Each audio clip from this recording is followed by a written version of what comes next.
말도 안 되는 일이 벌어졌습니다. 미국의 약사들 사이에서 한국이 최고라며 발칵 뒤집혔습니다.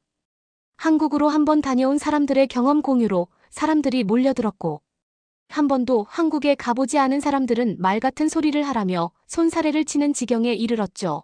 아시아 작은 나라의 말은 못 믿겠다더니 불과 한 달 만에 상황이 180도 바뀌었습니다. 결국 미국인들 사이에선 한국으로 이민 선언까지 나오게 되었죠. 도대체 미국에서 무슨 일이 있었던 것인지 지금부터 시작하겠습니다. 안녕하세요. 저는 미국에서 살고 있고요. 친구와 함께 약국을 개업하기 위해 준비 중인 셀리나라고 합니다. 최근에 저희 동업자이자 오랜 친구인 리사와 함께 아시아를 여행하고 왔습니다. 최근 한국처럼 먼 나라로의 여행을 하고 오겠다는 계획을 세우면서 가끔 미국 사람들이 엉뚱한 선택을 하는 경우가 있어서 저희의 경험을 바탕으로 이런 실수를 하지 말라는 조언을 드리고자 글을 쓰게 되었습니다. 결론을 먼저 말씀드려보자면 한국 여행을 다녀오겠다고 마음먹었으면 정말로 딱 한국만 다녀오면 된다는 말씀을 드리고 싶은데요. 저희처럼 먼 길을 돌아가지 마시라는 의미로 이야기를 시작해볼까 합니다. 저와 리사는 긴 공부 끝에 약사 자격증을 취득했고 각자 취직을 해서 페이 약사로 근무를 해왔습니다. 10년 가까이 근무를 하니 서로 돈을 합쳐서 약국을 개업할 수 있는 돈이 모였고요. 그리고 오랜 꿈인 약국을 개업하기로 했습니다. 리사와 함께 언젠가는 약국을 개업하자는 말을 하고는 했었는데 그 꿈이 이루어지는 순간이었어요. 너무 기쁜 것도 사실이고 이렇게 기회를 잡을 수 있던 것도 너무 감사하지만 약국을 개업하고 나면 사실 저희는 페이 약사로 근무할 때보다 더 바쁜 삶을 살아야 하는 미래가 보였습니다. 약을 판매한다 뿐이지 사실상 자영업자와 똑같은 상황이기 때문에 저희는 약국을 떠날 수 없는 상황이 될 것이고 약국이 자리가 잡히고 수익이 안정화될 때까지 해외여행이나 장기간 휴식을 생각하기 어려운 상황이 될 것이라고 생각했습니다. 그래서 개업 승인까지 몇 개월이 걸리고 점포 공사까지 계산하면 좋기 반년은 걸릴 것이 예상이 되어서 저희는 개업 전에 꼭 해보고 싶었던 것을 해보기로 했어요. 그리고 저와 리사는 한국에 대해서 관심이 있었는데요. 피곤한 몸과 마음으로 퇴근할 때 BTS의 봄날이라는 노래가 정말 제 마음을 녹여주고는 했거든요. 리사도 저의 소개로 이 노래를 접하고 한동안 이 노래만 반복해서 들었다고 했어요. 정말 힘든 몸과 마음을 달래주는 노래였거든요. 사실 처음에 가사는 몰랐고 그냥 들으면 위로를 받는 것 같고 듣기 좋은 멜로디와 따뜻한 분위기의 매력 때문에 듣던 노래였는데 나중에 가사를 알고 보니 그리움을 표현한 노래더라고요. 하지만 상관없었습니다. 저와 리사는 봄날이라는 노래 덕분에 정말로 마음의 위안을 얻었으니까요. 그렇게 BTS의 팬이 되고 그렇게 BTS가 탄생한 한국이라는 나라에도 관심을 가지게 되고 그리고 한국의 TV 프로그램과 영화 드라마를 찾아보기도 했고요. 또 자연스럽게 음식도 찾아보게 되고요. 그렇게 한국이라는 나라에 대해서 서서히 알게 되었습니다. 그래서 저와 리사는 개업 전에 가봐야 할 곳 중 한 곳은 반드시 한국이어야 한다며 같은 생각을 하고 있었습니다. 그렇게 한국에 장기간 체류하는 여행을 해보려고 했는데요. 최소 한 달 이상 체류하는 여행 말이죠. 하지만 생각보다 한국의 물가는 만만치 않았습니다. 미국보다 훨씬 잘 사는 나라이기 때문에 당연한 이야기지만 저희는 개업을 준비하고 있는 상황이고 예비자금도 넉넉하게 가지고 있어야 하기 때문에 한국의 장기 체류는 쉽지 않겠다는 결론에 도달했습니다. 아쉬운 마음이 들었고 일주일이라도 다녀올까라는 이야기까지 나올 정도였습니다. 하지만 한국처럼 아주 먼 나라에 일주일만 체류하다가 오는 것은 어쩌면 낭비일 수도 있고 비용적으로 합리적이지 않은 선택일 수도 있잖아요. 그래서 저희는 최대한 아이디어를 짜내보려고 노력했습니다. 사실 저희는 시간은 여유 있는 편이었고 이왕 여행하는 겸 비용 절감 및 다양한 곳에 다녀오면 좋지 않겠냐는 마음에서 출발한 생각은 결국 정말 거창한 여행 계획으로까지 확장되었는데요. 비교적 가까운 인도를 시작으로 중국을 거쳐 한국 그리고 마지막에는 일본까지 가보는 여행 계획을 세웠습니다. 지금 생각해보면 정말 미친 계획은 맞는데요. 당시의 시간은 많은 편이었고 어차피 한 달 넘게 여행하는 동안 인도와 중국을 거쳐 한국에도 들르면 보고 오는 것도 많고 마지막에는 일본까지 가보면서 정말 완전히 아시아 여행을 정복해보자는 원대한 계획을 세운 것이죠. 돌이켜보면 이 계획은 실행하지 말았어야 했어요. 하지만 저희는 이 무모한 계획을 정말 실현시켰습니다. 당시 한국에 한 달간 체류하는 것보다 이렇게 여행을 하면 여러 차례 경유하는 항공편은 기하급수적으로 가격이 저렴해지는 시스템을 가지고 있기 때문에 항공료부터 해서 획기적으로 비용을 줄일 수 있었고요. 대략적으로 계산해 보더라도 항공료에서 아낀 돈으로 인도와 중국에서 3주간의 체류비를 모두 뽑을 수 있었어요. 그 다음에 한국에서 일주일 또 일본에서 짧게 7일 정도 지낸 후 또 2차례 경유를 해서 미국으로 돌아오는 일정이었죠. 생각보다 저렴한 여행 계획을 세운 저희는 애당초 생각했던 여행 경비보다 많이 줄였다는 생각에 앞뒤 안 보고 실행에 옮기게 되었던 것입니다. 그리고 미국에서는 인도 여행에 대한 정보를 찾아보는 게 쉽지 않았습니다. 정보도 많이 없었고 인도를 다녀와 본 사람은 주변에 단 한 명도 없었거든요. 억지로 외국 유튜브 영상을 찾아보면서 시간 약속이 잘 안 지켜진다, 위생에 문제가 있다, 숙소의 질이 떨어진다는 이야기들을 듣기는 했는데요. 물론 기차에서 내가 정당하게 비용을 지불하더라도 내 자리에 누군가 앉아 있을 것이라는 그 정도 정보까지도 말이죠. 쉽게 말해 질서가 없고 뭔가 정리가 되지 않은 듯한 느낌을 주는 나라라고 생각했습니다. 이 정도면 여자 둘이 가볼 만한 곳이라고 생각했고 그렇게 인도로 향했습니다. 공항에 도착해서 처음 맞이한 인도는 나쁘지 않아 보였어요. 나름대로 건물도 규모가 있었던 것 같고 공항에 있는 인도인들은 나름대로 질서도 지키는 것 같았거든요. 하지만 저희는 인도의 시내로 나가고 길거리에서 수많은 인도인들과 부딪혔을 때 후회라는 감정이 강하게 밀려 들어왔습니다. 지나가는 모든 사람들은 저희를 쳐다봤으며 노골적으로 빤히 쳐다보는 사람도 많았습니다. 게다가 저희가 걷고 있으면 다가와서 말을 거는 사람들도 많았고요. 그리고 그들은 외국인인 저희에게 돈을 구걸한다던가 저희가 지나가고 있는데 앞에 문을 열어주더니 문을 열어주었다며 돈을 요구하는 경우, 그리고 식당에서는 외국인이라는 이유로 다른 요금을 받으려고 하는 경우 등 수많은 난관이 기다리고 있었습니다. 리사는 그런 비양심적인 사람들의 행동에 치를 떨었고요. 게다가 택시를 타도 정해진 요금대로 가는 것이 아니라 늘 흥정을 해야 했고 그들이 부르는 값에 10분의 1을 불러도 될 만큼 외국인 관광객은 일종의 돈을 뽑아먹는 대상으로 생각하는 모양이었습니다. 그래도 여기까지도 다 좋았습니다. 하지만 결국 저희는 인도의 식당에서 먹었던 음식이 문제가 되었고 배탈이 나게 되었습니다. 상비약을 챙겨오기는 했지만 어처구니없게도 작은 가방을 귀중품 가방인 줄 알고 누가 훔쳐갔는지 아무리 찾아봐도 상비약을 챙겨온 작은 가방이 보이지 않았어요. 어디서 도둑 맞았는지 저희가 부주의해서 잃어버렸는지도 모를 정도였으니 정말 황당하기 짝이 없었죠. 정말 꾸역꾸역 아픈 배를 움켜쥐며 인도의 약국을 찾았는데요. 약사인 저희도 인도의 약국에서 약을 구매하는 게 매우 어려웠습니다. 보통 전 세계적으로 몇몇의 대형 제약회사들이 대부분의 의약품들을 제조하고 시장에 유통을 시키고 있는데요. 인도에서는 생전 듣도 보도 못한 제약회사들, 그리고 성분이 적혀 있기는 했지만 과연 믿을 수 있는 것인가? 의심이 가기 시작했습니다. 약을 복용할 때는 신뢰할 수 있는 약을 복용해야 하는 것이 기본인데요. 믿을 수 없는 약은 절대 입에 대서는 안 됩니다.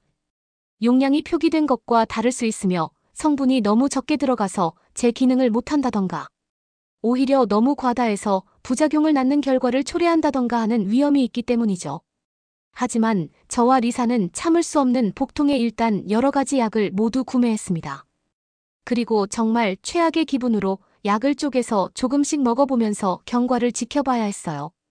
반으로 쪼개서 먹은 약이 효과가 돌기 시작했고 이것 또한 약 효과가 너무 강해서 하나를 다 먹었으면 정말 큰일 날 뻔했다는 생각도 들었습니다. 유튜브에서 보던 인도 여행은 생각보다 난이도가 높았으며 늘 위생적이지 못한 상황에서 생활해야 했고 불편한 것들의 연속이었습니다. 저희는 인도 여행이 빨리 끝나기를 바랄 뿐이었고 정해진 비행기 날짜까지 제발 무사하기를 바랄 뿐이었습니다. 우여곡절 끝에 중국으로 가는 비행기를 탈 수 있었고 중국은 더 나은 곳이기를 바랄 뿐이었어요. 이쯤 되니 그냥 일주일짜리 여행이라도 한국에만 다녀올 걸 그랬다며 후회하는 마음이 밀려오기도 했고요. 그리고 그 후회하는 마음은 점점 더 커질 수밖에 없었는데요. 인도보다는 나았지만 중국 또한 인도와 비교해서 결코 만만한 곳이 아니었음을 깨달았습니다.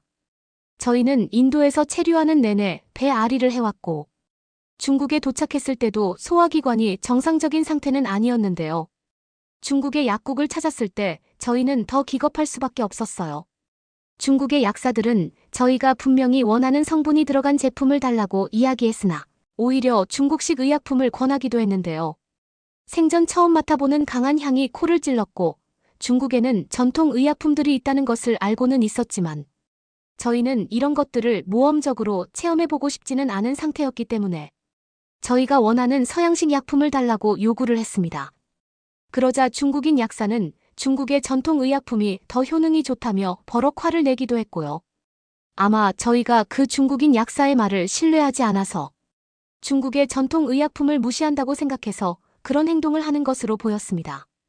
저희는 미국 출신의 약사들이라고 소개를 했고 그제서야 그 중국인 약사는 저희가 원하는 제품을 내주었습니다. 저희의 신분을 밝히지 않았다면 이마저도 쉽지 않았을 거라는 생각이 들었습니다. 급하게 중국의 약국 시스템에 대해서 검색도 해보고 여러 가지 자료를 찾아보기도 했는데요. 중국에서는 약사가 직접 약을 권유하는 경우가 매우 흔하며 상품화된 약들을 권해주는 것으로 소문이 나 있더군요. 환자의 치료와 건강보다는 약사의 이익을 위해서 약국을 운영하는 듯한 느낌을 강하게 받았고요. 중국에서는 오래전부터 돈 잘 버는 장사꾼이 최고의 직업이라고 생각한다고 하던데 이게 사람의 건강과 관련된 분야에서도 그런 특성을 보이다니요. 인도에서는 약사들이 양심적이기는 했고 그냥 그 약들에 대한 출처나 성분에 대한 불신이 있었던 반면에 중국에서는 외국인 관광객인 저희들을 상대로 특히나 몸이 좋지 않아서 들른 약국에서 장사를 하려고 들다니 솔직히 괘씸한 마음이 들었습니다. 중국이 인도보다 길거리도 깨끗한 편이고 대중교통도 정확하지는 않지만 비교적 시간 약속도 잘 지키는 곳은 맞았지만 그리고 인도의 음식보다는 조금 더 위생적으로 보이기도 했지만 중국의 약국에서 보여준 행태는 저희를 실망시키기에 충분했습니다. 기분 좋게 저렴한 가격으로 아시아를 다 둘러보고 오겠다는 저희들은 그저 아쉬운 마음 그리고 실망스러운 마음이 마음속에 자리 잡게 되었습니다. 그다지 즐거운 여행이 아니었던 것이죠. 심지어 이 다음에 한국으로 가는 여정이 남아있고 그 다음에 또 일본이라는 여정이 남아있다고 생각이 들었고 기대되는 마음이 아니라 두 개의 힘든 관문이 더 남았다는 생각마저 들게 되었습니다. 하지만 저희의 이런 우려에도 불구하고 한국에 가게 되었을 때 이제서야 제대로 된 곳에 왔구나. 여기가 바로 선진국이구나 라는 생각이 들게 되었습니다.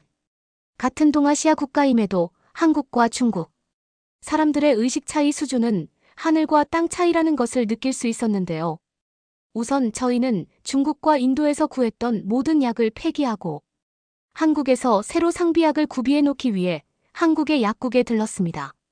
그리고 드디어 한국에서는 전 세계에 유통되고 있는 제대로 된 의약품들이 진열되어 있었고 한국어로 포장이 된 한국의 제약회사 제품들도 많이 있었습니다. 저희가 미국에서 다루어 보지 못했던 다양한 브랜드의 제품들이 있었지만 한국에서는 그 제품들에 대한 불신이 느껴지는 게 아니라 정말로 신뢰가 가는 듯한 모습이 보였습니다. 한국의 약사들은 매우 전문적인 모습을 보여주었으며 저희의 상황을 듣고 정말 필요한 약들을 추천해주기 시작했습니다. 한글로 쓰여있는 성분에 대한 설명을 영어로 해주기도 했고요. 나중에 저희가 미국에서 약사 일을 하고 있다고 밝혔을 때 반갑게 맞아주기도 했습니다. 한국 같은 선진국에서는 의약품 관리가 철저하고 중국이나 인도에서처럼 약사가 자신의 돈을 벌기 위해 환자를 장사의 대상으로 생각하는 게 아니라 약사라는 직업 본연의 모습을 보여주고 있었다는 생각이 든 것은 물론이고요. 한국의 약국에서 구매한 한국산 소화제의 효능은 너무나 뛰어났고 같이 추천받은 유산균을 먹고 난 뒤에야 비로소 저희의 소화기관은 정상적인 컨디션을 찾을 수 있게 되었습니다. 뿐만 아니라 한국에서는 식당에 가거나 편의점에서 물건을 사거나 택시를 타야 할 때처럼 모든 돈을 써야 하는 상황에서 기존에 저희가 거쳐왔던 두 나라와는 너무나도 다른 모습들을 봤습니다. 한국에서는 모든 것들이 믿음직스럽게 움직이는 것을 봤습니다. 양심을 속여 외국인을 상대로 돈을 뜯어내려는 사람들이 없는 것은 당연하고요. 그리고 미국보다 훨씬 더 선진국인 한국에서 정말 잘 사는 나라의 분위기를 그대로 느낄 수 있었습니다. 한국에서는 외국인인 저희들을 노골적으로 쳐다본다던가 따라와서 구걸을 하는 사람이 없는 것은 물론이고요. 저희가 오히려 한국 사람들의 깔끔한 옷차림을 구경하고 다니기도 했어요. 한국에서는 저희 부모님 또래의 어르신들도 깔끔하게 입고 다니는 모습을 보고 놀라기도 했는데요. 중국에서 저희 부모님 세대의 어르신들이 상의를 입지 않고 다니는 경우도 많이 봤고, 한 번은 그런 사람들이 저희한테 다가와서 말을 건 적도 있어서 너무나 놀랐던 경험이 있었거든요. 중국에서는 날이 더우면 남자들 같은 경우 상의를 벗고 다니는 게 이상한 일이 아니라는 이야기를 들었을 때 정말 충격을 받았던 기억도 있고요. 그리고 인도와 중국을 거쳐오며 받았던 스트레스와 피로함을 한국에서 온전히 날려버릴 수 있었습니다. 저는 평소에 가만히 앉아서 일광욕을 즐기는 것을 굉장히 좋아하는데, 제가 일광욕을 하겠다고 짧은 바지와 짧은 티셔츠를 입고 밖에 나와 앉아 있으면 인도에서는 사람들이 구름대처럼 몰려들어 저를 구경하느라 일광욕을 할 수가 없었고요. 중국에서는 여름 날씨임에도 불구하고 하늘은 환경공해에 막혀서 회색빛을 내고 있었기 때문에 일광욕을 할 수 있는 날씨가 전혀 아니었습니다. 하지만 한국에서는 짧은 바지와 짧은 티셔츠를 입고 카페에 가만히 앉아 있어도 아무도 저에게 신경을 쓰지도 관심을 주지도 않는 상황 덕분에 너무 평온하게 일광욕을 즐길 수도 있었어요. 오히려 제가 한국의 깔끔한 길거리를 구경하느라 눈이 여기저기 왔다 갔다 하기도 했죠. 그리고 저희는 한국에 머물면서 한국에서 배울 게 많다고 느끼기도 했는데요. 잘 갖추어진 기반시설은 생활하는데 불편함이 없었고요. 한국은 수많은 지하철역을 중심으로 주변 상권이 매우 발달해 있는 모습을 보여주었어요. 한국은 미국보다 인구도 훨씬 많고 소득도 훨씬 높잖아요. 한국은 저희에게 자본주의란 무엇인가에 대한 해답을 주는 것처럼 정말 거대하고 정말 웅장한 꽃이라는 느낌을 받고 다녔습니다.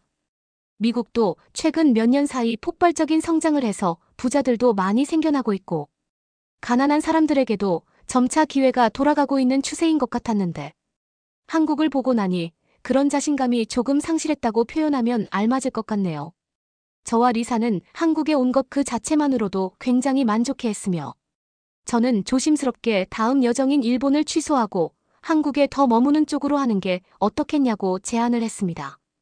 어차피 일본에 가봐야 며칠 정도 체류하다가 비행기를 타고 미국으로 돌아가야 하는데, 이동 시간으로 하루를 소비하느니 차라리 한국에 더 체류하자고 말이죠.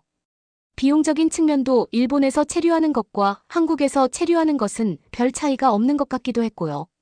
저희는 급하게 일정을 바꾸고 숙소 예약을 새로 해야 하는 번거로움이 있었지만, 한국에서는 인터넷으로 이런 변경들이 쉽게 가능했기 때문에 카페에 앉아서 노트북으로 모든 일을 처리했습니다. 그렇게 저희는 남은 기간 한국에서 정말 쾌적하고 정말 즐거운 여행을 하게 되었고요. 그러면서 여행에서 아쉬운 점도 있었습니다. 괜히 먼 나라 한국에 간다고 이왕 가는 것 다른 주변 나라들을 둘러보고 오자는 그 처음의 계획 말이에요. 게다가 그 난이도 정말 극악하기로 유명한 인도와 중국이었다니 말이죠. 덕분에 저희의 직업과 어울리게 여러 나라의 약국을 다녀봐서 신기한 경험을 하기도 했지만요. 하지만 굳이 하지 않아도 될 끔찍한 경험들을 많이 했습니다. 글 초반부에 말씀드렸다시피 저희는 자유여행이었지만 최근 패키지 상품을 만들어 파는 여행사들의 장사, 놀이에 휘말리지 말라는 말씀을 드리고 싶습니다. 한국에 대한 관심이 높아지고 그러다 보니 한국 여행에 대한 상품이 출시되고는 하는데, 한국만 단독으로 다녀오면 너무 비싼 비용 때문에 한국으로 가는 길에 다른 국가들을 들르는 저렴한 여행 상품을 꼭 피하시길 권고드려요. 특히 여자분들이라면. 제가 적은 글을 다시 한 번만 읽어주세요. 저희와 같은 실수를 절대 하지 말라고 다시 말씀드리면서 저희의 여행기 마치도록 하겠습니다. 구독과 좋아요 부탁드리며 사연자분께 전달해드릴 말씀이 있으시면 댓글로 부탁드립니다. 그러면 더욱 감동적인 다음 사연으로 넘어가겠습니다. 여기 한중국 명문 대학교에 다니는 학생이 한국은 후진국이고 한국 월급으로는 쌀도 제대로 사 먹을 수 없다면서 불쌍하다고 코웃음을 쳤다고 하는데요. 이 여성은 가난한 한국의 실체를 까발리겠다. 면서간 한국에서 정말 충격적인 장면을 마주하고는 중국에 돌아갈 수 없었다고 합니다. 그녀에게 무슨 일이 생긴 것일까요? 베이징 대학교의 분주한 복도가 활기로 가득 찼어요. 저는 20살의 렌이에요.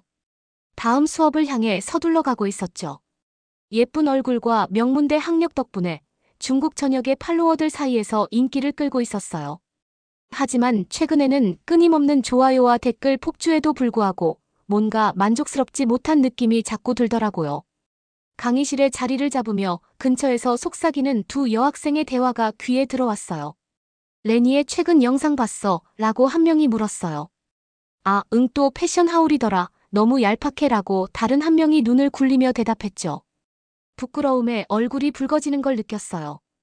이런 비판을 들은 게 처음은 아니지만 여전히 마음의 상처가 되더라고요. 속으로는 그들 말이 일리 있다는 걸 알고 있었어요. 제 콘텐츠는 인기는 있었지만 내실이 없었거든요. 저는 그저 수많은 인플루언서들 중 하나일 뿐. 수백만 팔로워들에게 실질적인 가치를 거의 전달하지 못하고 있었죠. 우울한 생각에 잠겨 있을 때 박 교수님의 권위 있는 목소리가 울려 퍼졌어요. 오늘의 국제관계 강의를 시작하시더라고요. 오늘은 한국에 대해 이야기해 보겠습니다. 라고 안경을 고쳤으며 말씀하셨어요.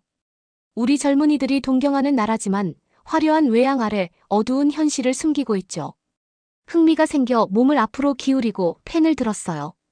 한국은 중독성 강한 K-팝 드라마, 최첨단 뷰티 제품으로 항상 저를 매료시켰거든요. 하지만 미디어에서 보여주는 화려한 표면, 너머를 깊이 들여다본 적은 없었어요. 한국의 최저임금은 형편없습니다. 라고 교수님이 계속 말씀하시며 칠판에 숫자를 적으셨어요. 노동자들은 겨우 먹고 살기 바쁘고 되게 비좁고 열악한 환경에서 살아갑니다. 이마를 찌푸리며 숫자들을 적었어요. 교수님 계산에 따르면 평균적인 한국 노동자는 기본적인 필수품을 사기에도 빠듯한 수준이더라고요. 제 SNS 피드를 가득 채우는 서울의 번쩍이는 고층 빌딩들과 K-팝. 아이돌들이 입는 명품 옷들을 생각하며 믿기 어려운 얘기였어요. 교수님이 한국 생활에 점점 더 암울한 모습을 그려내실수록 제 머릿속에 하나의 아이디어가 떠올랐어요. 이걸로 콘텐츠를 만들면 어떨까요? 유익하면서도 마음을 따뜻하게 하는 그런 거요. 팔로워들이 원하던 바로 그런 콘텐츠 말이에요. 그때 번뜩 떠올랐어요. 제가 직접 한국에 가서 최저임금으로 살아보는 거예요. 소셜 실험과 여행 브이로그를 완벽하게 섞은 거죠. 진정성 있는 콘텐츠를 만들면서도 팔로워들의 관심사에 부합할 수 있을 것 같았어요. 그 후 몇 주 동안 준비에 몰두했어요. 한국어 공부하고 비자 요건 알아보고 서울에서 저렴한 숙소를 찾는데 시간을 쏟았죠. 수업과 평소. 콘텐츠 제작 사이에서 잠잘 시간도 거의 없었어요. 드디어 출발 날이 왔어요. 상하이 국제공항에 서서 여권을 손에 들고 카메라 가방을 어깨에 맨 채 설렘과 긴장이 뒤섞인 기분이 들더라고요. 입국 심사를 마치고 공항 철도역으로 향했어요. 예산 실험을 바로 시작하기로 하고 서울까지 대중교통을 이용하기로 했거든요. 플랫폼에서 기다리는데 모든 게 얼마나 깨끗하고 현대적인지 눈에 띄더라고요. 디지털 안내판에는 도착 시간이 한국어, 영어, 중국어로 표시돼 있었고 열차가 도착했을 때는 세련되고 깨끗했어요. 이상하다라고 혼잣말을 하며 탑승했어요. 주변을 둘러보며 혼란스러워했죠. 예상했던 혼잡함과 무질서는 어디 있는 거죠? 도심으로 가는 여정은 아름다운 풍경과 커져가는 당혹감 속에 순식간에 지나갔어요. 보는 모든 것이 한국의 어려운 인프라에 대해 들었던 것과 달랐거든요. 서울역에서 나와 도심 한복판에 섰을 때는 완전히 혼란스러웠어요. 거리는 깨끗하고 질서 정연했고 잘 차려 입은 사람들로 가득했어요. 유리와 철로 된 거대한 빌딩들이 하늘을 향해 솟아 있었고요. 어디를 봐도 번영과 발전의 흔적이 보이더라고요. 이게 사람들이 겨우 살아갈 수 있다는 나라인가요? 고개를 저으며 생각을 정리하려 했어요. 저는 여기 일을 하러 왔어요. 팔로워들에게 한국의 현실을 보여주러 왔죠. 표면적인 인상에 흔들려선 안 돼요. 폰에 있는 길 안내를 따라 머물 게스트하우스로 향했어요. 작은 상점들과 식당들로 북적이는 동네에 있더라고요. 한국식 바비큐와 매콤한 떡볶이 냄새에 입에 침이 고였어요. 베이징을 떠난 이후로 아무것도 못 먹었다는 걸 상기시켜 주더라고요. 게스트하우스는 작지만 깨끗했고 공용 주방과 휴게실이 있었어요. 제 필요와 예산에 딱 맞았죠. 짐을 푸는 동안 머릿속은 계획들로 가득했어요. 내일부터 본격적으로 실험을 시작할 거예요. 아르바이트를 구하고 식료품을 사고 서울의 전형적인 최저임금 노동자처럼 살아볼 거예요. 그 전에 먼저 포스팅할 콘텐츠를 만들어야 했어요. 팔로워들은 제 한국 첫인상이 궁금할 테니까요. 카메라를 설치하고 촬영을 시작했어요. 여정과 초기 관찰 결과를 설명하면서요. 말하다 보니 긍정적인 면들은 자꾸 축소하게 되더라고요. 대신 모든 게 얼마나 비싸 보이는지, 기차가 얼마나 붐볐는지에 초점을 맞췄어요. 정확히 거짓말은 아니라고 스스로를 위로했어요. 그냥 극적인 효과를 위해 특정 측면을 강조한 것뿐이라고요. 팔로워들은 어려움을 보고 싶어 하잖아요. 그래야 조회수와 댓글이 늘어나니까요. 우울한 배경음악을 넣고 색감을 조금 빼면서 영상을 편집하는데 죄책감이 살짝 들더라고요. 이게 정말 진실한 건가, 내가 만들려고 했던 콘텐츠가 정말 이런 건가, 그 느낌을 밀어냈어요. 이제 시작일 뿐이라고 합리화했죠. 앞으로 몇 주 동안 진짜 한국의 모습을 보여줄 시간은 충분히 있을 거예요. 깊게 숨을 들이쉬고 영상을 업로드하고 SNS 계정에 공유했어요. 거의 즉시 좋아요와 댓글이 쏟아지기 시작했어요. 불쌍한 낸이 그 위험한 나라에서 조심해. 역시 한국은 그들이 보여주는 것만큼 대단하지 않구나. 진실을 보여줘서 고마워요. 화면을 보며 복잡한 감정이 밀려왔어요. 긍정적인 반응에 대한 자부심과 뭐라고 설명하기 어려운 불편한 감정이 뒤섞였죠. 이게 정말 제가 보여주고 있는 진실일까요? 문을 두드리는 소리에 깜짝 놀라 생각해서 깨어났어요. 들어오세요. 하고 말하며 서둘러 노트북을 닫았죠. 젊은 한국 남자가 공손히 웃으며 고개를 내밀었어요. 안녕하세요. 저는 다이라고 해요. 이 게스트하우스에서 일하고 있어요. 잘 정착하셨는지 확인하러 왔어요. 고개를 끄덕이며 밝은 미소를 지었어요. 네, 감사합니다. 다 괜찮아요. 다이 씨의 눈이 따뜻하게 웃음 지었어요. 좋아요. 필요한 게 있으면 말씀해 주세요. 아, 그리고 한국에 오신 걸 환영해요. 여기서 좋은 시간 보내셨으면 좋겠어요. 다음 날 아침 일찍 일어나 서울 거리로 나섰어요. 목표는 아르바이트를 구하는 거였죠. 하지만 쉽지 않았어요. 제 한국어 실력이 생각보다 형편없다는 걸 깨달았거든요. 몇 시간 동안 이 가게 저 가게를 돌아다니며 일자리를 물어봤지만 대부분 죄송합니다. 라는 대답뿐이었어요. 좌절감이 커져갔죠. 점심시간이 되자 배가 고파오더라고요. 길거리 음식점에서 떡볶이를 사서 공원 벤치에 앉아 먹었어요. 맛있긴 했지만 가격을 보고 놀랐어요. 생각보다 비싸더라고요. 이렇게 비싼데 어떻게 사람들이 살아가지라고 중얼거리며 카메라를 켰어요. 오늘의 경험을 공유하기로 한 거죠. 여러분, 오늘 아르바이트를 구하려고 했는데 너무 힘들었어요. 라고 말하기 시작했어요. 거절만 당했고 음식값도 너무 비싸요. 한국에서 살아남기가 정말 어려울 것 같아요.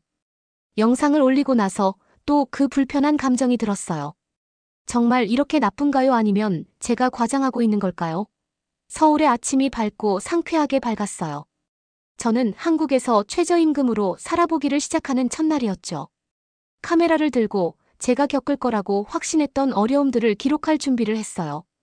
근데 효율적인 지하철을 타고 깨끗하고 정돈된 거리를 걸으면서 뭔가 이상한 느낌이 들기 시작했어요. 제가 본 모든 게 제가 믿고 있던 한국의 이미지와 달랐어요. 그리고 이미 팔로워들에게 보여주기 시작한 이미지와도 달랐고요. 인프라가 인상적이었고 공공서비스도 최고 수준으로 보였어요. 전반적인 생활 수준도 제가 예상했던 것보다 훨씬 높아 보였어요. 사실 중국에서 봤던 것보다 더 발전된 것 같았어요. 시간이 지날수록 불편한 마음은 커져갔어요. 지역 시장에 갔는데 비싼 물건들과 힘들어하는 상인들을 볼 줄 알았어요. 하지만 제가 본 건 활기찬 분위기의 장소였고 신선한 농산물도 저렴했고 사람들도 친절했어요. 카페에 들렀을 때는 최저임금 노동자들의 어려운 처지를 보여줄 수 있을 거라 생각했는데 바리스타들은 만족해 보였고 근무 환경도 좋아 보였어요. 그날 저녁 게스트하우스로 돌아왔을 때는 완전 패닉 상태였어요. 이건 제 팔로워들이 기대하는 내용이 아니었어요. 제가 약속했던 이야기도 아니었고요. 이제 어떻게 해야 하나 싶었어요. 침대에 앉아서 이전 영상의 댓글들을 봤어요. 다들 제 어려운 처지에 대해 동정하고 한국의 끔찍한 상황에 화를 내고 있더라고요. 이미 말한 거짓말들이 마음에 무겁게 느껴졌지만 제가 틀렸다고 인정하는 건 더 두려웠어요. 그때 위험한 생각이 떠올랐어요. 현실을 조금 과장하면 어떨까, 그냥 기대에 부응하기 위해서요. 스스로를 말리기도 전에 노트북을 켜고 현지 배우와 영상 제작자를 찾아보고 있었어요. 좀 힘들었지만 결국 제가 필요한 콘텐츠를 만드는데 도와줄 만한 작은 그룹을 찾았어요. 물론 돈을 주고 말이에요. 그 다음 며칠은 정신없이 연출된 촬영과 꼼꼼한 편집의 연속이었어요. 발포된 동네처럼 보일 수 있는 장소들을 신중하게 골라서 촬영했어요. 제가 쓴 대본을 읽는 배우들과 힘들어하는 노동자 인터뷰도 했고요. 심지어 최저임금 일을 하다가 지쳐서 쓰러지는 장면도 연출했어요. 하우스방에서 영상을 편집하면서 우울한 음악을 넣고 색감을 낮춰서 모든 게 더 암울해 보이게 만들었어요. 이게 잘못됐다고 말하는 머릿속 목소리를 무시하려고 했죠. 그냥 사람들이 원하는 걸 주는 거라고 생각했어요. 그게 제 경력에 도움이 된다면 그건 그냥 보너스일 뿐이라고요. 편집에 너무 집중한 나머지 문 두드리는 소리를 못 들었어요. 누군가 방에 들어온 걸 느끼고 나서야 알아차렸죠. 뭐하고 계세요? 익숙한 목소리가 들려서 깜짝 놀랐어요. 돌아보니 다이 그 친절한 게스트하우스 직원이 혼란스러운 표정으로 서 있었어요. 분명 잠시 동안 제 화면을 보고 있었나 봐요. 아, 그냥 영상 좀 편집하고 있었어요. 저는 말을 더듬으며 슬쩍 편집 프로그램을 최소화하려고 했어요. 하지만 다이의 눈은 날카로웠어요. 제가 본 게 그게 아닌 것 같은데요. 그가 조용히 말했어요. 저건 진짜 인터뷰가 아니죠. 한국 생활에 대한 가짜 콘텐츠를 만들고 계신 거예요. 그 말이 우리 사이에 무겁게 떨어졌어요. 부끄러움에 얼굴이 화끈거렸지만 방어적인 분노가 그걸 감추려고 올라왔어요. 그래서 어쩌겠다는 거예요. 제가 쏘아붙였어요. 실제보다 더 자신있게 들리려고 노력하면서 이게 제 팔로워들이 보고 싶어 하는 거예요. 그들이 기대하는 거고요. 다이의 표정이 살짝 부드러워졌지만 목소리는 여전히 단호했어요. 그게 진실이 아니잖아요. 제 나라에 대한 소문과 거짓 정보를 퍼뜨리고 계신 거예요. 그게 잘못됐다고 생각하지 않으세요? 그의 말이 제가 인정하고 싶은 것보다 더 아팠어요. 속으로는 그가 맞다는 걸 알았지만 아직 그 현실을 받아들일 준비가 안 되어 있었어요. 당신은 이해 못해요. 제가 말했어요. 제 목소리가 투정 부리는 것처럼 들려서 싫었어요. 여기 온 이후로 구독자 수가 계속 떨어지고 있어요. 사람들은 한국이 실제로 얼마나 좋은지 보고 싶어 하지 않아요. 그들은 드라마 고난 어려움을 원해요. 내가 그걸 보여주지 않으면 내가 쌓아온 모든 걸 잃게 될 거예요. 다이는 잠시 조용히 저를 바라봤어요. 실망과 연민이 섞인 표정이었는데 그걸 보니 침대 밑으로 기어들어가 숨고 싶었어요. 다이는 한숨을 쉬며 고개를 저었어요. 무의미해지는 게 거짓말쟁이가 되는 것보다 나을 수도 있어요. 그가 부드럽게 말했어요. 그리고 더 이상 말없이 돌아서서 방을 나갔어요. 문을 조용히 닫으면서요. 그가 떠난 후 한동안 그 자리에 앉아 있었어요. 컴퓨터 화면을 바라보고 있었지만 실제로는 아무것도 보지 않고 있었죠. 다이의 말이 머릿속에서 메아리 쳤어요. 한국의 진실을 폭로하는 제 용기를 칭찬하는 팔로워들의 흥분된 댓글들과 뒤섞여서요. 진실 대체 진실이 뭐였을까요? 떨리는 손으로 최근 영상 초안을 열었어요. 조심스럽게 연출된 고난과 어려움의 장면들을 보면서 모두 완전히 꾸며낸 것들이었죠. 구역질이 날 것 같았어요. 이건 저널리즘이 아니었어요. 심지어 엔터테인먼트도 아니었고요. 순수한 선전이었고 그걸 만들고 있는 건 바로 저였어요. 영상 편집기를 닫고 침대에 벌러덩 누웠어요. 머릿속은 상충되는 생각들과 감정들로 가득했어요. 한편으로는 제가 하고 있는 게 잘못됐다는 걸 알았어요. 조회수와 좋아요를 위해 잘못된 정보를 퍼뜨리고 중국과 한국의 관계를 해칠 수도 있는 거였죠. 다른 한편으로는 이 모든 걸 포기한다는 생각이 너무 두려웠어요. 제 정체성 수입 미래 전부가 인플루언서로서의 지위와 연결되어 있었거든요. 그게 없다면 저는 누구였을까요? 그렇게 누워있는데 핸드폰에 알림이 왔어요. 최근 영상에 또 댓글이 달렸더라고요. 한국의 진실을 보여줘서 고마워요, 레니. 그들의 거짓말을 폭로하다니 정말 용감해요. 다음엔 뭘 밝혀낼지 기대돼요. 다음 날 아침 일찍 일어났는데 너무 피곤했고 여전히 결정을 내리지 못한 상태였어요. 아침 식사하러 게스트하우스 공용 공간으로 내려갔는데 다희의 눈을 마주칠 수가 없었어요. 어젯밤에 그의 눈에서 봤던 실망감을 다시 마주하기가 너무 힘들었거든요. 비빔밥 그릇을 앞에 두고 혼자 앉아서 소셜미디어를 훑어봤어요. 제 주변에 보이는 활기차고 현대적인 서울과 제 영상에서 보여준 음울하고 힘든 도시의 모습이 너무 대조적이었어요. 어떻게 이렇게까지 왔을까 싶었어요. 그때 알림이 떴어요. 잠재적 스폰서로부터 새로운 의뢰가 들어왔더라고요. 제가 한국 생활을 정직하게 묘사한 것에 감명받았다면서요. 제안한 금액이 상당했어요. 지금까지 한 번의 포스팅으로 벌었던 것보다 훨씬 많았죠. 수락 버튼 위에서 제 손가락이 망설였어요. 이 길을 계속 가는 게 너무 쉬울 것 같았어요. 사람들이 갈망하는 콘텐츠를 계속 제공하는 거죠. 진실성과는 상관없이 조심스럽게 만들어낸 거짓말 위에 제 브랜드를 세우는 거예요. 그런데 다희의 말이 다시 떠올랐어요. 무의미해지는 게 거짓말쟁이가 되는 것보다 나을 수도 있어요. 제가 게스트하우스로 터덜터덜 걸어갔어요. 머리는 지끈거리고 몸은 아팠죠.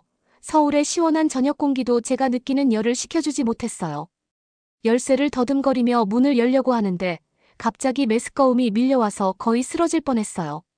어떻게든 제 방으로 들어가 옷을 입은 채로 침대에 쓰러졌어요. 세상이 빙글빙글 도는 것 같았고 저는 태아 자세로 몸을 웅크리고 작게 신음했어요. 그 순간 제 비디오 프로젝트와 제가 퍼뜨린 거짓말에 대한 생각은 사라지고 오직 고통에만 집중하게 됐죠. 얼마나 그렇게 누워 있었는지 모르겠어요. 의식이 오가는 사이에 살짝 녹화하는 소리가 들렸어요. 레니 씨 괜찮으세요? 다희 씨의 걱정스러운 목소리가 문 너머로 들렸어요. 대답하려고 했지만 고통스러운 신음소리만 나왔어요. 문이 삐걱 열리더니 다희 씨가 숨을 날카롭게 들이쉬는 소리가 들렸어요. 아이고 아프시네요. 다희 씨가 말하면서 빠르게 침대로 다가왔어요. 시원한 손이 제 이마에 닿았죠. 열이 많이 나요? 간신히 눈을 떴더니 흐릿하게 다희 씨의 걱정스러운 얼굴이 보였어요. 죄송해요. 제가 쉰 목소리로 말했어요. 뭘 사과하는 건지는 잘 모르겠더라고요. 지금 제 상태에 대해서인지 아니면 그 나라에 대해 퍼뜨린 거짓말 때문인지 사과하지 마세요. 다희 씨가 단호하게 말했어요. 열부터 내려야겠어요. 금방 돌아올게요. 제가 뭐라고 하기도 전에 다희 씨는 나갔어요. 다시 눈을 감았는데 기분은 최악이었지만 다희 씨의 걱정에 감동했어요. 제가 한국에 대해 거짓 정보를 퍼뜨리고 그렇게 행동했는데도 이런 친절을 받을 자격이 없다고 생각했거든요. 잠시 후에 다희 씨가 돌아왔어요. 다희 씨가 저를 부드럽게 일으켜 앉히고 물잔을 입에 대주는 게 느껴졌어요. 이거 드세요. 다희 씨가 권했어요. 그리고 이 약도 드세요. 열이랑 통증에 도움될 거예요. 너무 약해서 반박할 수 없어서 순순히 따랐어요. 다희 씨가 저를 다시 눕혀주면서 제가 중얼거렸어요. 고마워요. 근데 한밤중인데 이러실 필요 없었는데 다희 씨가 부드럽게 말을 끊었어요. 이제 쉬세요. 죽을 주문했어요. 뭐라도 드셔야 해요. 주문이요. 한밤중에 어떻게 가능한 건지 물어보고 싶었지만 너무 피곤해서 또 잠들었어요. 기억나는 마지막 장면은 시원하고 축축한 수건을 이마에 올려주는 거였어요. 다음에 깼을 때는 창문으로 햇빛이 들어오고 있었어요. 열은 내렸지만 몸은 여전히 약했어요. 천천히 일어나 보니 침대 옆 테이블에 뚜껑 덮인 그릇과 쪽지가 있더라고요. 레니 씨 좀 나아지셨길 바랍니다. 죽이 아직 따뜻할 거예요. 약도 더 있으니 필요하면 드세요. 뭐 필요한 거 있으면 연락 주세요. 그 말을 읽으면서 죄책감과 고마움이 마음속에서 싸웠어요. 제가 그렇게 행동했는데도 어떻게 이렇게 친절할 수 있는 걸까요? 마치 제 생각을 들은 것처럼 문을 녹화하는 소리가 들렸어요. 다희 씨가 고개를 내밀더니 제가 깨어있는 걸 보고 웃었어요. 안녕하세요. 좀 어떠세요? 많이 나아졌어요. 고마워요.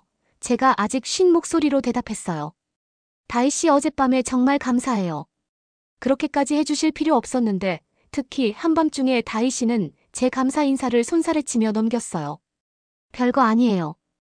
한국에서는 편의점에서 24시간 약을 살 수 있거든요.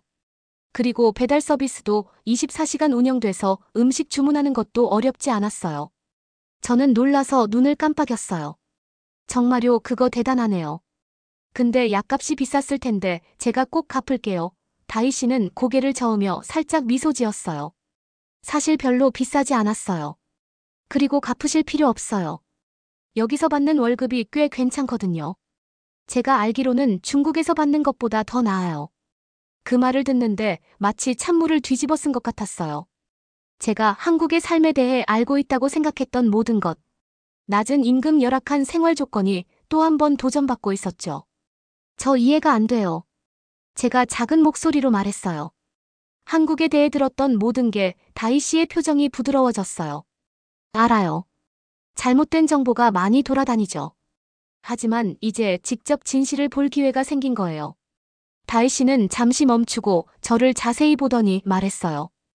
혹시 모르니까 병원에 가보는 게 좋을 것 같아요. 알 수 있겠어요. 외국의 의료 시스템을 이용하는 게 좀 불안했지만 저는 고개를 끄덕였어요. 다희 씨의 친절에 그 정도의 신뢰는 보여줘야 한다고 생각했거든요. 30분 후 우리는 밝고 현대적인 병원 대기실에 앉아 있었어요. 놀랍게도 거의 바로 진료실로 불려 들어갔어요. 의사 선생님은 효율적이고 친절했고 빠르게 제가 독감에 걸렸고 탈수 상태라고 진단했어요. 어느새 저는 링거를 맞고 있었고 수액과 약물이 제 몸속으로 흘러 들어가고 있었죠. 링거가 다 들어가기를 기다리면서 저는 제가 받은 빠르고 질 좋은 치료에 감탄할 수밖에 없었어요. 이건 제가 예상한 것과 달라요. 제가 다희 씨에게 말했어요. 다희 씨가 눈썹을 들어 올렸어요. 뭘 예상하셨는데요? 부끄러움에 제 볼이 붉어졌어요. 여기 의료 시스템이 얼마나 끔찍한지에 대한 이야기를 많이 봤거든요. 오래 기다려야 하고 치료도 엉망이고 비용도 엄청 비싸다고 다희 씨가 이해한다는 듯이 고개를 끄덕였어요. 아, 네, 저도 그런 이야기들을 봤어요. 하지만 보시다시피 실제로는 많이 다르죠, 사실. 한국은 세계에서 가장 선진적이고 효율적인 의료 시스템을 가진 나라 중 하나예요. 마치 그의 말을 증명하듯이 간호사가 들어와서 제 링거를 제거하고 퇴원 수속을 해주었어요. 비용을 물어봤을 때 저는 답변을 두려워했는데 놀랍게도 치료비가 매우 저렴하다는 걸 알게 됐어요. 게스트하우스로 돌아가는 택시 안에서 제 머릿속은 복잡했어요. 제가 한국에 대해 알고 있다고 생각했던 모든 것이 뒤집혀지고 있었거든요. 효율적인 의료 시스템, 24시간 편의시설, 좋은 임금. 이 모든 게 제가 머릿속에 그리고 있던 이미지나 제 팔로워들에게 보여주던 이미지와 전혀 맞지 않았어요. 다희 씨 게스트하우스에 거의 다 왔을 때 제가 조용히 말했어요. 제가 사과드려야 할 것 같아요. 제가 끼친 폐도 그렇고 당신 나라에 대해 퍼뜨린 거짓말들도 그렇고요. 다희 씨가 저를 돌아봤어요. 표정은 진지했지만 불친절하지는 않았어요. 당신이 들은 것, 조작된 사진과 동영상에서 본 것을 믿으셨던 거예요. 많은 사람들이 그래요. 중요한 건 이제 진실을 알게 됐는데 어떻게 할 건가요? 게스트하우스에 도착하면서 그의 말이 제 머릿속에서 메아리 쳤어요. 제가 뭘 할 수 있을까요? 제가 얼마나 틀렸었는지. 깨달은 후에 어떻게 제 팔로워들을 마주할 수 있을까요? 방으로 돌아와 침대에 누웠어요. 몸은 많이 나아졌지만 감정적으로는 지쳐 있었죠. 중요한 결정을 내려야 한다는 걸 알았어요. 제 실수를 인정하고 진짜 한국의 모습을 팔로워들에게 보여줄 용기를 낼 수 있을까요? 아니면 계속해서 거짓말을 하면서 사람들이 원하는 자극적인 콘텐츠를 만들어낼까요? 진실이 제 눈앞에 있었고 제가 알고 있다고 생각했던 모든 것에 도전하고 있었어요. 이제 제가 어떤 인플루언서가 되고 싶은지, 어떤 사람이 되고 싶은지 결정해야 할 때였어요. 대학교 강의실에 앉으니까 익숙한 분위기가 느껴졌어요. 한국 여행 다녀온 지 2달 됐는데 새 학기가 시작됐어요. 박 교수님이 들어오시니까 강의실이 조용해졌어요. 저는 자세를 바로 하고 펜을 들었어요. 교수님의 한국에 대한 생각이 바뀌었을지 궁금했거든요. 근데 안 바뀌셨더라고요. 한국은 여전히 후진국이고 생활 여건도 좋지 않아요. 보통 사람들은 살기 힘들 정도예요. 교수님이 말씀하셨어요. 저는 화가 났어요.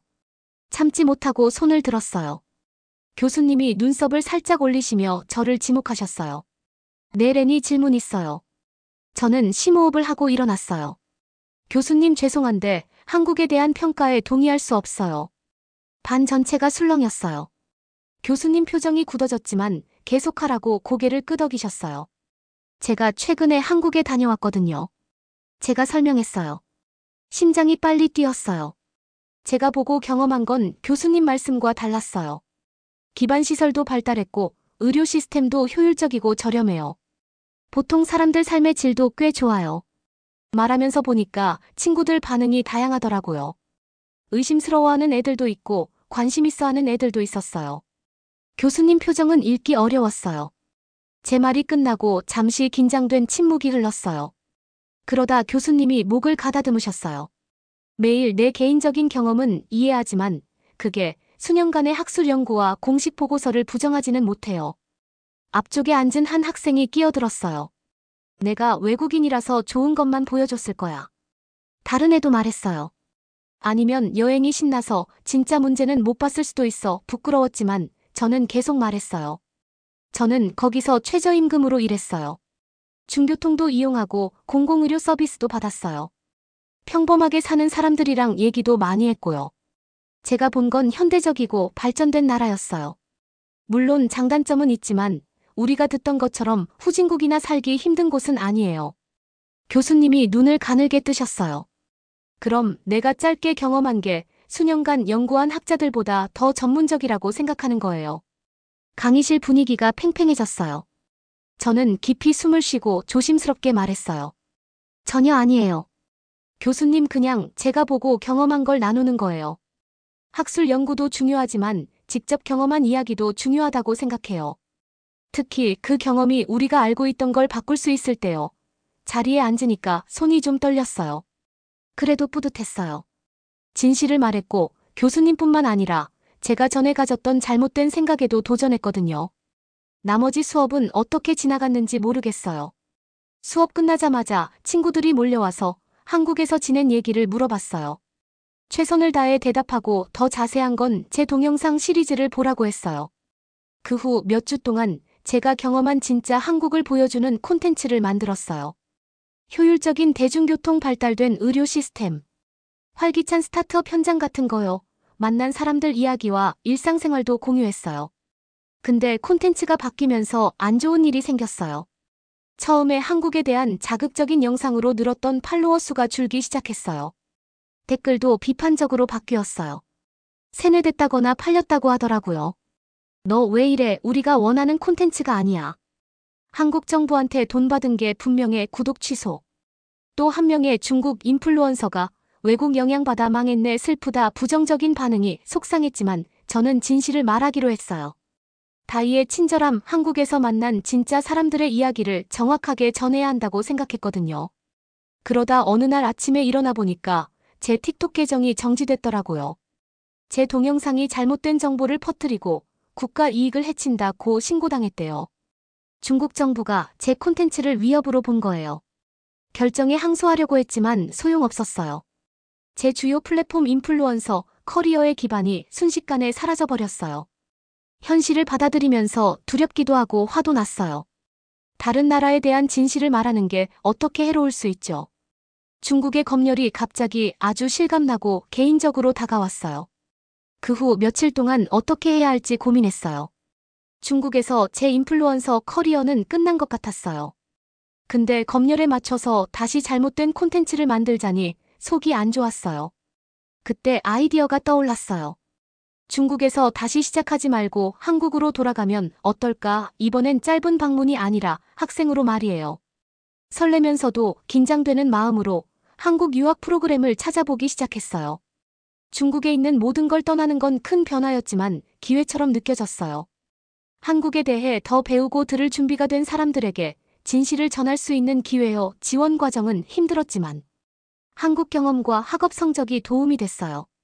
서울대학교에서 합격 통지서가 왔을 때 기쁘면서도 두려웠어요. 정말 일어나고 있는 일이었거든요. 중국을 떠나는 건 복잡한 기분이었어요. 부모님은 걱정하셨어요. 한국에 대해 제가 예전에 가졌던 잘못된 생각에 영향을 받으셨거든요. 친구들 대부분은 왜 후진국에서 공부하려고 하는지 이해 못했어요. 하지만 제 마음속으로는 옳은 선택을 하고 있다는 걸 알았어요. 서울에 다시 도착하니까 이상하게 집에 온 것 같은 느낌이었어요. 익숙한 도시 풍경과 소리가 저를 반겨주는 것 같았어요. 이번엔 한국 생활과 문화에 완전히 푹 빠지기로 했어요. 유학생으로 새로운 일상에 적응하면서도 콘텐츠 제작은 계속했어요. 대신 중국에서 차단되지 않은 플랫폼으로 옮겼어요. VPN으로 접속할 수 있는 블로그 사이트나 소셜미디어 같은 데로요. 제 콘텐츠는 변했어요. 한국에서 학생으로 겪는 경험과 한국 사회에 대한 더 깊이 있는 탐구를 섞었어요. 실제 급여와 생활비 교육 시스템의 장단점, 한국 직장 문화의 특징 같은 걸 썼어요. 그리고 중국의 검열과 정보 통제에 대해서도 더 비판적으로 쓰기 시작했어요. 제 틱톡 계정이 정지된 이야기도 공유하고 한국에서 누리는 자유와 중국의 제한을 비교했어요. 한국에선 어떤 웹사이트든 접속할 수 있고 어떤 뉴스든 볼 수 있어요. 솔직한 의견을 두려움 없이 나눌 수 있죠. 인기 있던 글에서 이렇게 썼어요. 중국에서 얼마나 많은 정보가 통제되고 조작되는지 깨달았어요. 우리는 세상에 대한 진실을 알 자격이 있어요. 새 콘텐츠는 예전처럼 중국에서 엄청난 팔로워를 끌진 못했지만 열성적인 독자들이 생겼어요. 유학을 고민하는 중국 학생들, 중국에서 한국을 어떻게 보는지 궁금해하는 한국인들. 두 나라의 차이에 관심 있는 전 세계 사람들한테 메시지를 받았어요.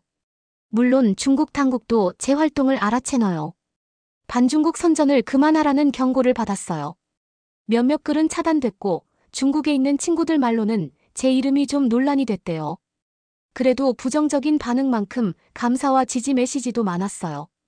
진짜 한국을 보여줘서 고마워요. 한 중국 학생이 이렇게 썼어요. 당신 글 덕분에 저도 여기서 공부하기로 했어요. 정말 좋아요. 물론 어려운 순간도 있었어요. 어느 날 중국에 계신 부모님께 전화가 왔는데 제 글 때문에 당국에서 연락이 왔대요. 걱정 말라고 하셨지만 저는 마음이 무거웠어요. 제 행동이 가족에게 영향을 미친다는 걸 실감했거든요. 그래도 오늘도 노트북을 펴고 글을 씁니다. 한국에서의 또 다른 하루, 또 다른 경험. 그리고 그 속에서 배운 교훈들을 나누면서요. 이 작은 노력들이 언젠가는 더 큰 변화를 만들어낼 거라고 믿으면서 말이에요. 제가 한국에 가게 될 줄은 꿈에도 몰랐어요. 은퇴한 해양생물학자이자 자랑스러운 폴란드 시민인 제가 말이에요. 그런데 여기 바르샤바 공항에 서서 마치 물어뜯을 것처럼 티켓을 꽉 쥐고 있었어요. 내가 왜 이러고 있지? 제가 터무니없이 가득 찬 가방끈을 고쳐 매며 중얼거렸어요. 제 머릿속에 가장 친한 친구 채림의 목소리가 울렸어요. 좋을 거야. 맥스 생각의 폭을 좀 넓혀봐. 그녀에겐 쉬운 말이었겠죠. 그녀는 전혀 모르는 곳으로, 그리고 특별히 알고 싶지도 않은 곳으로 지구 반바퀴를 날아가는 사람이 아니었으니까요. 제가 탑승구로 걸어가면서 이게 얼마나 나쁜 생각인지에 대한 온갖 이유들이 머릿속을 스쳐 지나갔어요. 제가 한국에 대해 뭘 알았겠어요.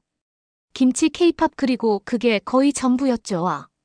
그리고 그들이 항상 북쪽 이웃들과 싸우고 있다는 것 정도요. 대단해요.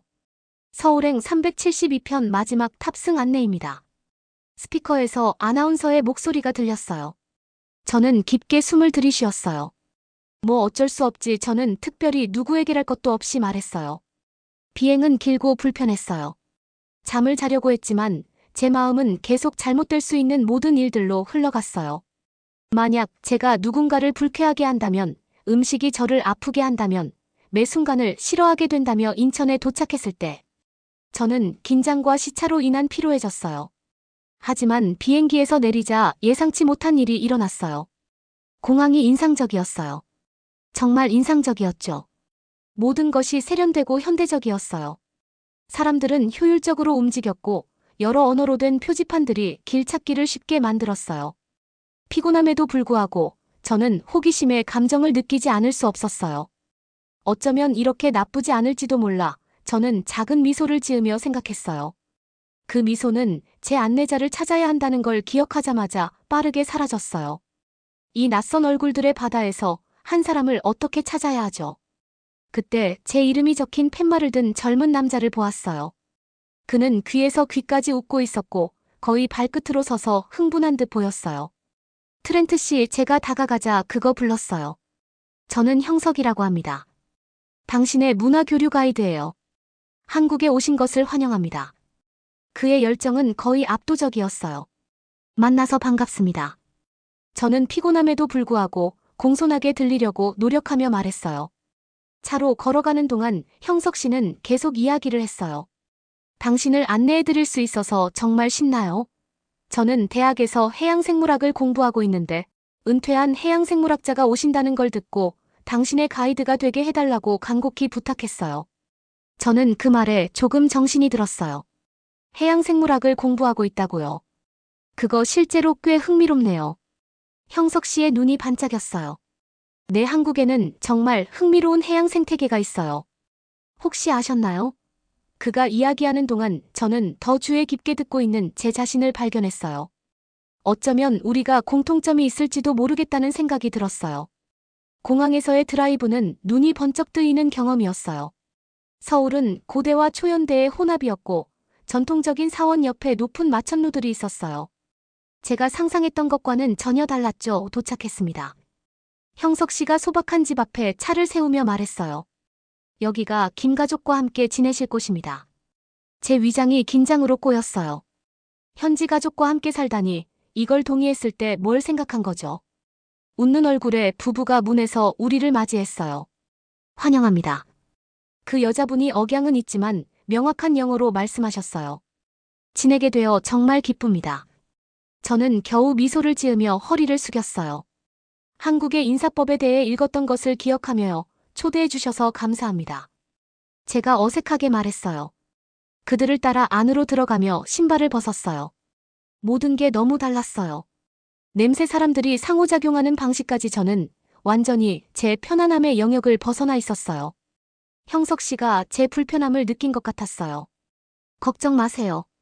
그가 조용히 말했어요. 김 씨 부부는 정말 좋은 분들이에요.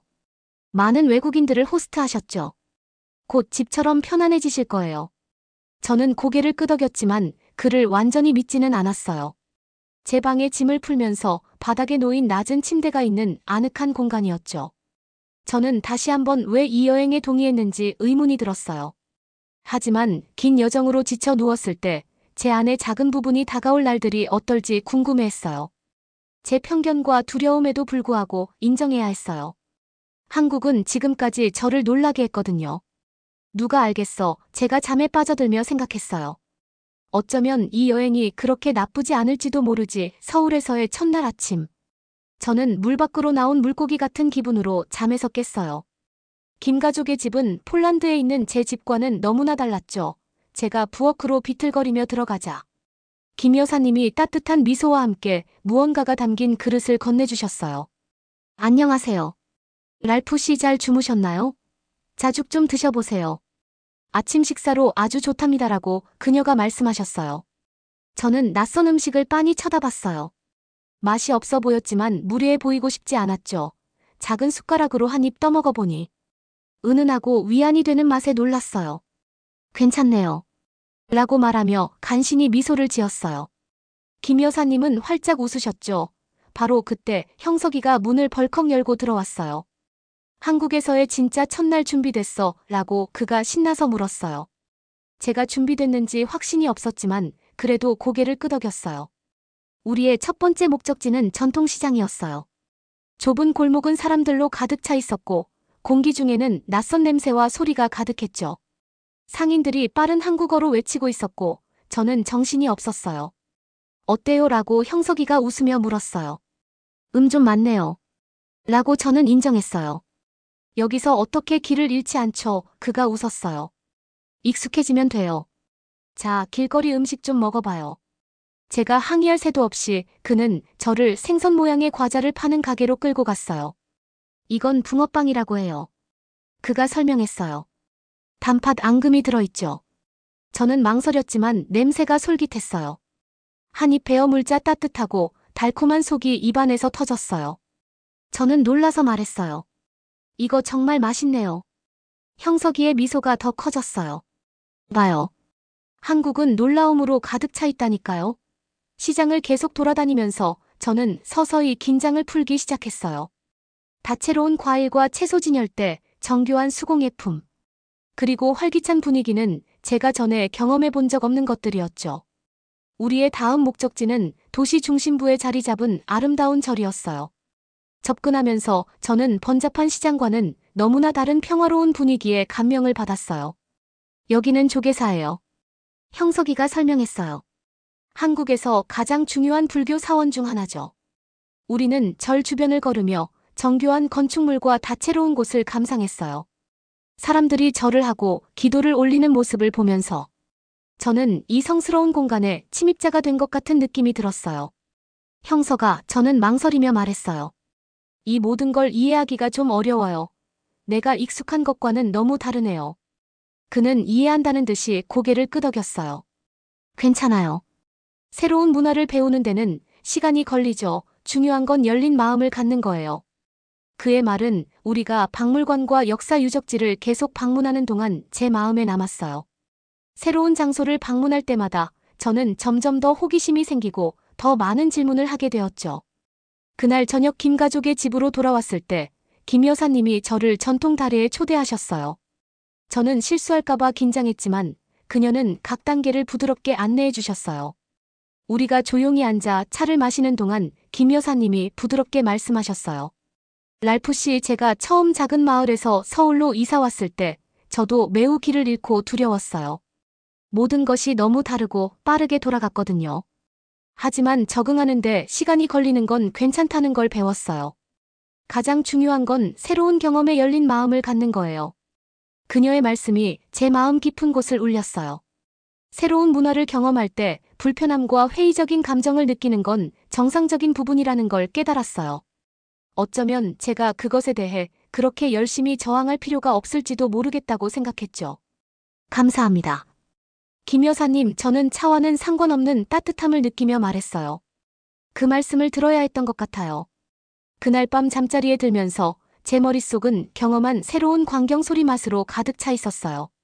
한국은 제가 예상했던 것과는 전혀 달랐고, 도착한 이후 처음으로 앞으로 무엇을 더 발견할 수 있을지에 대한 흥분의 불꽃을 느꼈어요. 저는 일기장을 집어들고 쓰기 시작했어요. 채림에게 오늘 내가 겪은 일을 믿지 못할 거야. 제 경험을 되새기면서 저는 뭔가를 깨달았어요. 평소에 불평과 비판이 사라졌다는 거예요. 대신에 저는 시장의 생생한 색깔절의 평화로움 그리고 김 가족의 친절함을 묘사하고 있었어요. 어쩌면 이 여행이 그렇게 나쁘지 않을지도 모르겠다고 생각했어요. 제 나이에 새로운 언어와 씨름하게 될 줄은 꿈에도 몰랐어요. 그런데 여기 한국어 수업에 앉아 물 밖에 나온 물고기 같은 기분을 느끼고 있었죠. 이 선생님은 인내심 있고 친절하셨지만 낯선 발음을 하려고 애쓰면서 좌절감을 느끼지 않을 수 없었어요. 안녕하세요. 라고 연습했는데 아직도 제 입에서는 어색하게 들렸어요. 이 선생님께서 격려하며 미소 지으셨어요. 아주 좋아요. 랄프 진전이 있어요. 정말 그랬을까요? 제 느낌에는 달팽이처럼 천천히 가고 있는 것 같았어요. 그런데 갑자기 마법 같은 일이 일어났어요. 어느 날 아침 커피를 사면서 생각 없이 감사합니다 라고 말했거든요. 바리스타의 얼굴이 환해졌고 저도 작은 기쁨을 느꼈어요. 어쩌면 정말로 배우고 있는 걸지도 모르겠다고 생각했죠. 제 가이드인 형석 씨가 제 호기심이 커지는 걸 느낀 것 같아요. 어느 날 그가 물었어요. 역사적인 장소들을 방문해 보시겠어요? 저는 망설였어요. 사실 역사에는 그다지 관심이 없어요라고 말했죠. 형석 씨가 웃으며 말했어요. 저를 믿으세요. 재미있을 거예요. 그래서 우리는 경복궁에 갔어요. 웅장한 입구를 지나면서 마치 시간여행을 하는 것 같았어요. 목조 건물의 화려한 단청 휘어진 지붕선 조용한 마당들, 이 모든 것이 제가 전에 본 적 없는 것들이었어요. 형석 씨가 설명했어요. 이 궁전은 500년 이상 서 있었어요. 전쟁과 침략 평화의 시기를 모두 겪었죠. 한국의 회복력을 상징하는 곳이에요. 회복력이라는 단어를 생각해봤어요. 많은 파괴 후에 재건된 아름다운 건물들을 보면서 제 마음에 새로운 존경심이 생겨났어요. 이 사람들은 많은 어려움을 겪었지만 계속해서 재건하며 자신들의 문화를 지켜왔더라고요. 우리의 다음 목적지는 DMZ 즉 남북한의 경계였어요. 그곳에 서서 황량한 무인지대를 바라보니 등골이 오싹해졌어요. 이런 현실이 아직도 존재한다니 믿기 힘들어요. 라고 중얼거렸어요. 형석 씨가 엄숙하게 고개를 끄덕였어요. 우리 역사의 아픈 부분이지만 기억하는 것이 중요해요.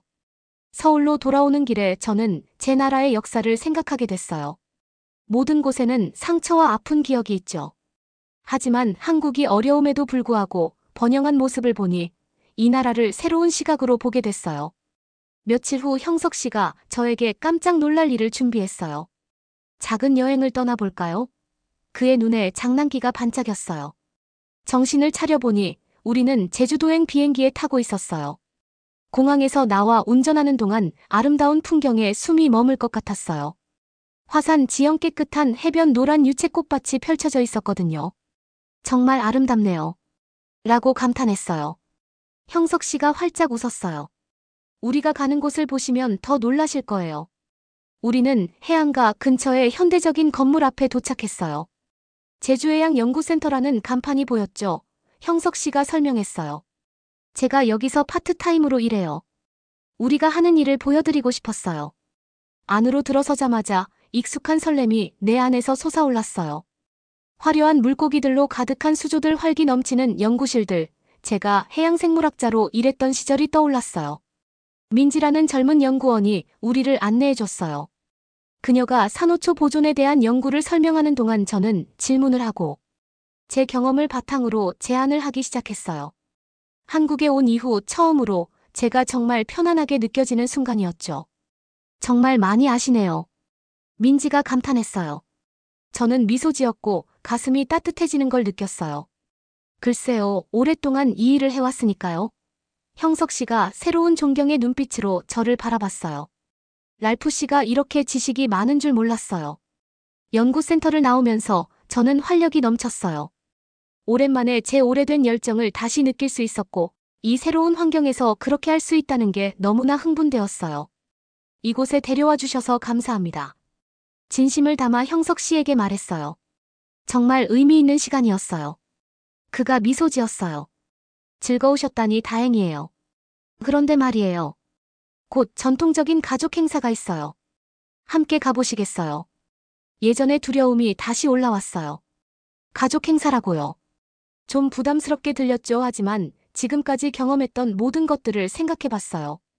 언어 수업 역사유적지 해양연구센터 각각의 도전이 나름의 보상을 가져다 주었잖아요. 깊이 숨을 들이쉬고 고개를 끄덕였어요. 네, 좋아요. 함께 가고 싶어요. 이 행사가 제 전체 여행 중 가장 기억에 남는 경험 중 하나가 될 줄은 그때는 몰랐죠. 제가 이런 말을 하게 될 줄은 정말 몰랐는데요. 저는 한국에 빠져들고 있어요. 제가 도착한 지 3개월이 지났는데 제가 얼마나 많이 변했는지 믿기 힘들 정도예요. 처음에 제가 얼마나 짜증나 있고 의심 많았는지 기억하세요? 글쎄요, 그런 감정들은 이제 완전히 사라졌어요. 어젯밤 저는 고향에 있는 제 친구 채림에게 편지를 쓰려고 앉았어요. 펜을 종이에 대자마자 제가 얼마나 많은 걸 나누고 싶어 하는지 깨달았어요. 채림, 제가 썼죠. 지금의 나를 보면 넌 날 알아보지 못할 거야. 난 여기서 완전히 새로운 세계를 발견했어. 내가 예상했던 것과는 전혀 달라. 저는 김 가족의 친절함에 대해 말했어요. 그들이 저를 가족처럼 대해줬거든요. 제주도의 숨막히는 아름다움과 그것이 어떻게 해양생물학에 대한 제 열정을 상기시켰는지 설명했어요.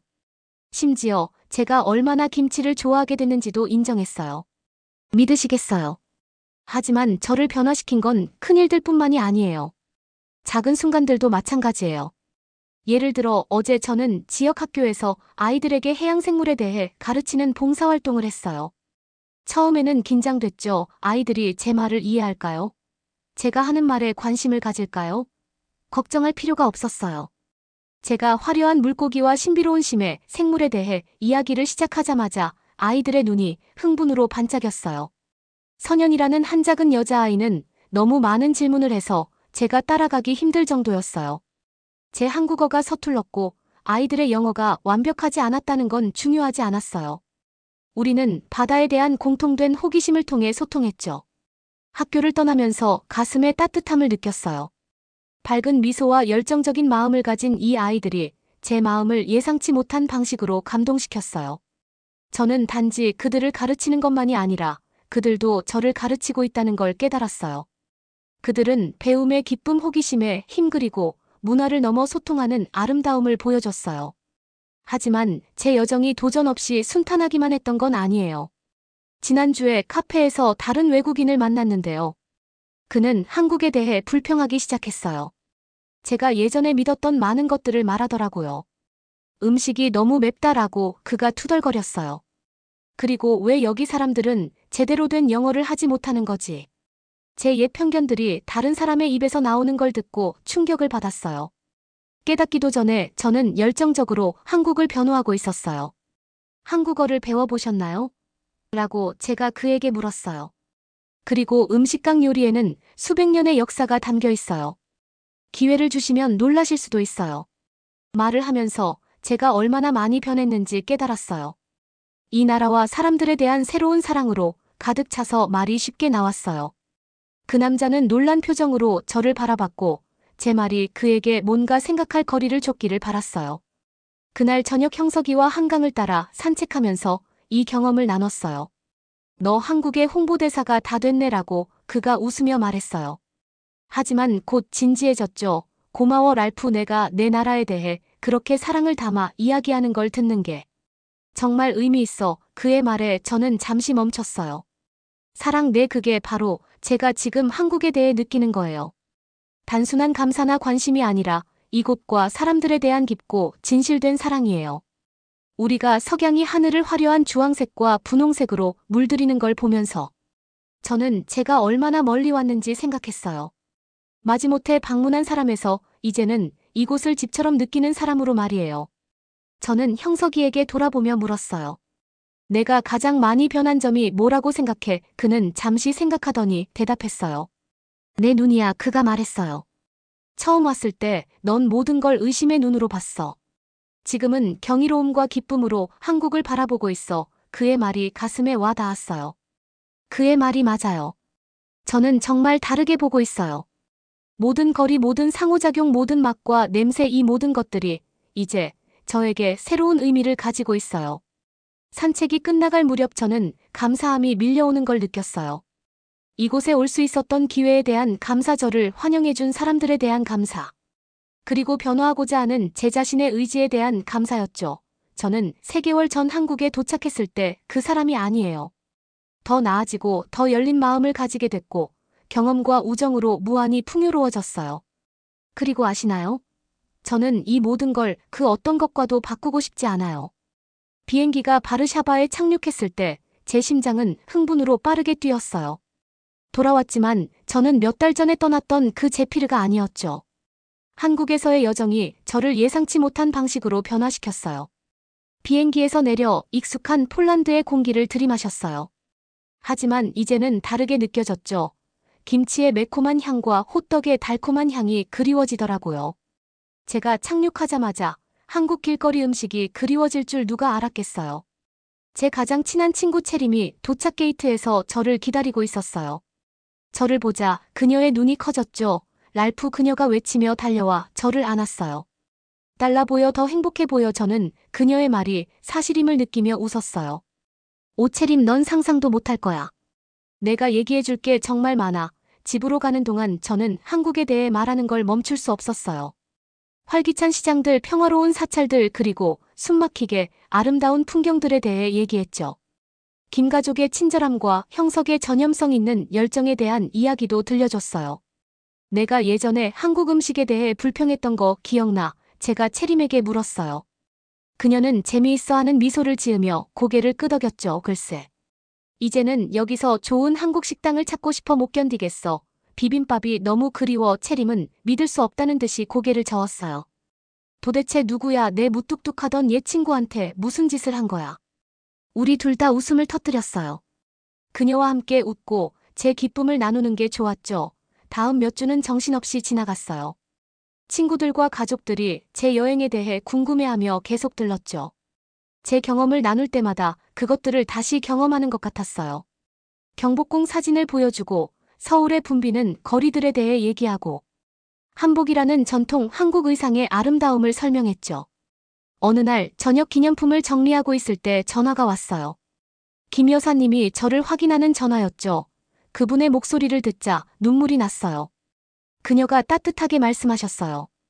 제 이름을 부르는 그 애정 어린 방식이 저를 다시 그녀의 아늑한 주방에서 김치 만드는 법을 배우던 그때로 돌아가게 했어요. 이런 대화들에 영감을 받아 저는 더 많은 일을 하기로 했어요. 지역 학교들과 커뮤니티 센터에 연락해서 한국에 대한 강연을 제안했죠. 놀랍게도 그들은 저를 모시길 간절히 원했어요. 제 첫 발표는 중학교에서 있었어요. 호기심 가득한 얼굴들로 가득 찬 교실 앞에 섰을 때 저는 긴장되면서도 흥분됐죠. 여러분 중에 한국 음식을 먹어본 적이 있는 사람이 몇 명이나 되나요? 제가 물었어요. 몇 개의 손만 올라갔죠. 저는 제 초기의 망설임을 기억하며 미소 지었어요. 그럼 제가 처음으로 비빔밥을 먹었을 때 이야기를 들려드릴게요. 제가 말하는 동안 학생들의 눈이 흥미로 반짝이는 걸 볼 수 있었어요. 그들은 K-팝 한국 드라마 그리고 한국 가정에서 사는 게 어떤지에 대해 질문했죠. 그들의 호기심은 한국에서 배우고 성장하던 저 자신을 떠올리게 했어요. 강연 후 한 어린 소녀가 저에게 다가왔어요. 그리고 그녀가 수줍게 말했어요. 선생님 이야기를 듣고 나니 언젠가 한국에 가보고 싶어졌어요. 그녀의 말이 제 마음을 따뜻하게 했어요. 그러길 바라요. 제가 대답했죠. 그게 당신의 인생을 바꿀지도 몰라요. 저의 인생을 바꾼 것처럼 말이에요. 주가 달이 되면서 저는 다음 한국 여행을 계획하고 있었어요. 봄에 벚꽃을 보고 싶었고 형석이를 방문해서 그의 해양생물학 연구가 어떻게 진행되고 있는지 보고 싶었고 김 여사님의 집에서 만든 김치를 다시 맛보고 싶었죠. 어느 조용한 저녁 창가에 앉아 여행 사진들을 넘겨보고 있었어요. 첫날 어색하게 젓가락을 사용하려 애쓰는 제 모습이 있었고 처음으로 한글로 제 이름을 쓰고 자랑스러워하는 모습도 있었죠.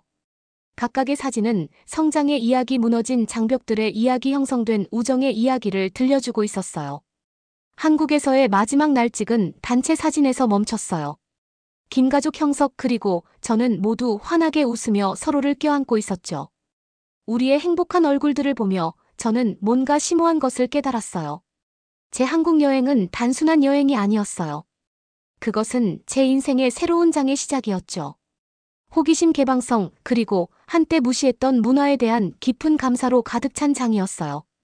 사진첩을 닫으며 저는 스스로에게 약속했어요. 계속해서 배우고 성장하고 한국 문화의 아름다움을 다른 이들과 나누겠다고 말이에요. 때로는 가장 예상치 못한 여정이 우리를 가장 원더풀한 목적지로 인도하니까요.